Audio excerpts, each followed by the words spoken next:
Now, can you take us through a little bit about what happened, so people can get an understanding? I don't Yeah, want start you at the to, beginning here. I don't want you to recite the first 3 chapters. I just Don't worry, I won't. the abridged version. Yes. What we'll do. I'll let you do it. I'll let you do. You could probably do it more eloquent than me. I will F it up. I'll be like, there's a few Jewish guys decided to. Well, that's the thing. So there's a multiracial group of organizers in Greensboro,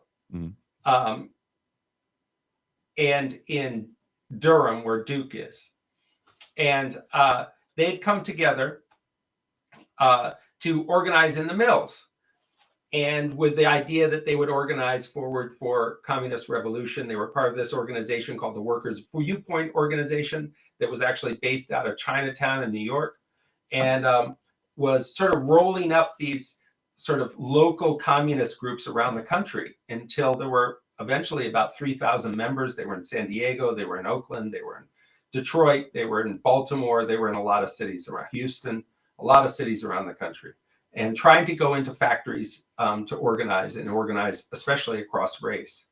And so these guys were in the mills, which were still some of the largest textile mills in the world. It hadn't gone offshore yet, although the rumblings were happening. And they were having trouble organizing across race, and they felt that the Klan was interfering with their work.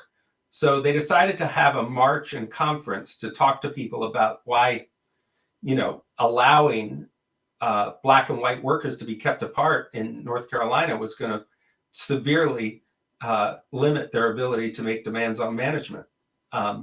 But they also called it the Death to the Klan March. Maybe not the best thing to do. Now, one thing you point out that I think is very important. Now, I will add this caveat. I learned about this 15 years ago, maybe, through a little news, almost true crime-esque series called City Confidential that came on A&E in the late 90s and 2000s. Oh, I've seen that. Yeah. Keith David does it, and Paul or not Ossie Davis. Okay, another black actor that actually is no longer with us, but it's Keith David and this other, I can't think of the actor's name for the life of me. But 2 very great voices for narration, in my opinion. And I could listen to these people read the phone book, and they would tell these stories where they would just describe the city in all of its grandiosity or its quaint southern charm. And then they talk about the thing that happened maybe for like 15, 20 minutes, right? But I remember hearing about this and be like, what? I've never heard this before. This is the most insane thing ever. Yeah, that was my reaction. And I was looking for it today on YouTube, couldn't find it, right? But I found the actual footage. Oh, yeah. Somebody just uploaded the footage, and your book, and I just read a fat chunk of your book, and I had to take a break because I was actually getting literally emotional as I'm reading it. And I was like, well, let me watch something. Maybe if I watch something, it'll feel different. So the actual footage, as you put in your book, the cameraman that's recording it like drops his camera at a certain point. So the footage is very shaky, but you can see what happens during this march. And to add a little more context to what you were saying about this workers' party, the Klan was having a showing of Birth of a Nation.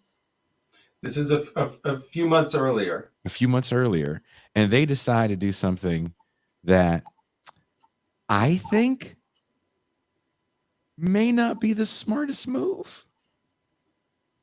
Unless you're prepared to go all the way, as they say, where I'm from, which is handing out leaflets for a parade they want to have called Death to the Klan.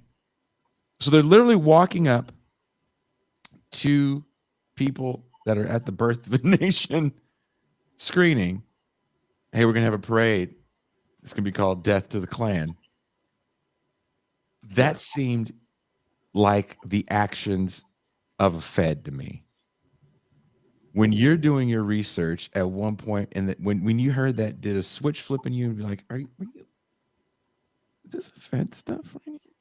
Is it what stuff? Is this Fed stuff? Like, were you doing some Ah, inside? Because who, if you're the little bit that I know about the organizing they were doing was gaining some ground in the Black community. And they were getting pushback from white people because of the Klan, because they were openly communist, et cetera, et cetera. And I think we should add this extra important point that I find very important, which is a few of these people were upper middle class professionals that left the main organizer left his position as a physician to work in the textile mills to help organize.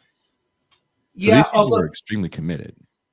they're extremely committed. I mean, these people were really serious, and Nelson Johnson and his wife Joyce, who I sort of are the through line in my book, said this was the most. Nelson will say, he's a pastor now and has been since the mid 80s, that this was the most spiritual group of people he's ever been involved with, and obviously the spirituality was this sort of revolutionary spirituality that they shared, and I think, when you talk about a little bit tribal, that became somewhat insular, and they were talking to each other a lot and forgetting to some degree a little bit about where they were, but which was so they have this march, and a caravan, right, of 9 cars drives up with neo-Nazis and Klansmen, and a fight starts and shooting starts, and 5 of these organizers are killed,